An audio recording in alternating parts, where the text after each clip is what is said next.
I've been looking for Brian for a long time. I'm in Tahiti when his brother shows up.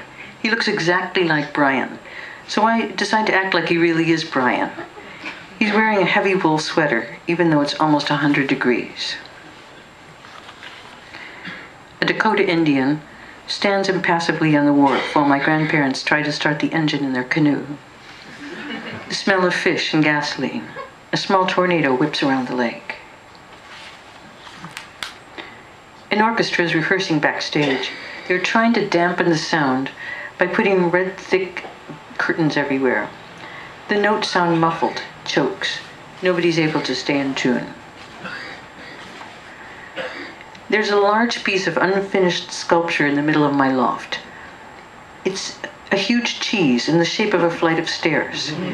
It's been here for 20 years, and I doubt that I'll ever get around to finishing it. Lou and I have invented an enormous bubble wall. We don't know what to do with it, so we invite several PR people to come over and see if they can think of what it might be good for.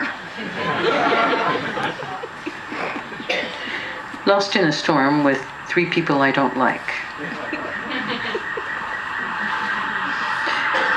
I stand on a balcony while Paris is burning. I'm in a play with a lot of overly enthusiastic actors. They seem to be from sitcoms and commercials. Some are underwear models from billboards. We've been rehearsing all day. I've only one line in the play, and the line is the word here. I'm lost in the suburbs, somewhere in Northern California, or maybe Japan. Suddenly, energy burns in my chest and leaps out in the shape of an enormous wireframe person. I keep seeing the same initials, but I don't know what they mean. Something cataclysmic has happened. Rumblings like an atomic bomb. I keep hearing someone saying 1, 21, 1, 21, 1. My mother and I look out the window, but it's too dark to see anything. I'm screaming. Big, hollow, shuddering animal sounds. In a deserted hotel lobby, a fox is pleading with a corpse. The fox is sobbing. I loved you. I always loved you. I'm thinking, you know, there's something really fake about that fox. My brother stands in the doorway taking photographs.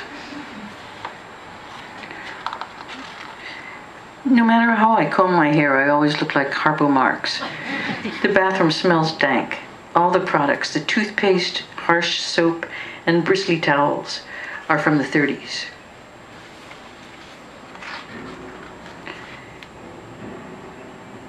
I've been served penguin in a restaurant somewhere in Brighton. Everything is chalky white.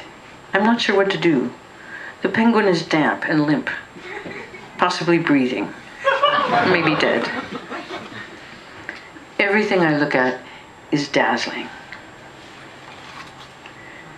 A man sits as if he's having his portrait painted.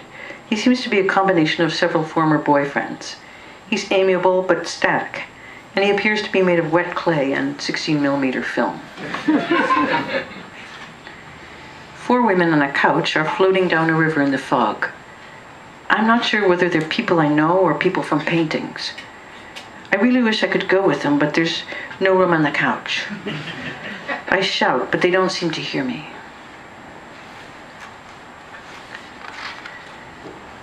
A mid-air collision, Air France. Passengers are bailing out. Some are still reading their newspapers and drinking coffee. I'm amazed at their sang-froid. Nothing seems to faze them. On the other hand, I think they're taking it way too far.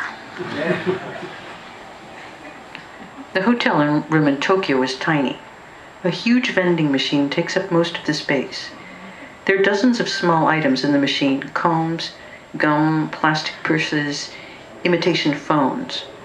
Outside, there's an air raid. I'm trying to cut pearls into small pieces, but they keep skidding out from under the knife. When I cut them with scissors, they pop and scatter. Some of them are obviously fake. Some seem like they could be quite valuable. Oops, is that order? I'm asleep on my back in the shirt pocket of a lumberjack. The sheets are tucked in so tightly I can barely breathe. My hands rest palms up next to my head as if I'm under arrest.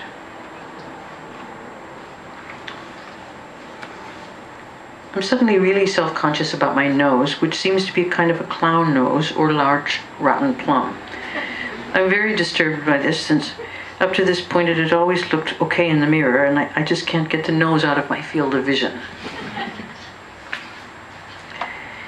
I try to reach the overgrown island where I hid things as a child, but I don't have a boat.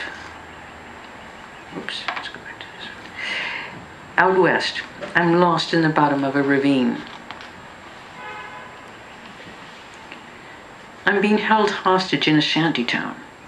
My captors have said I can make one call, but I can't remember anyone's number, and the batteries are dead in my trio. Falling through sound. A house in the town I lived in as a child. I try to walk over the rotten boards. A smell of old oilcloth, weeds, and plant food. A river of refugees is moving across a stormy plain. Something has gone wrong with the flow of time. Suddenly everyone turns and begins to walk in the opposite direction. It's horrifying, like watching the sun rise in the west. I'm blind. The smell of chalk on my hands. A team of 3 people come to my studio and convince me that they can digitize my archive of films and audio tapes and store them in living plants. I think this plan makes sense, and I decide to go ahead with it.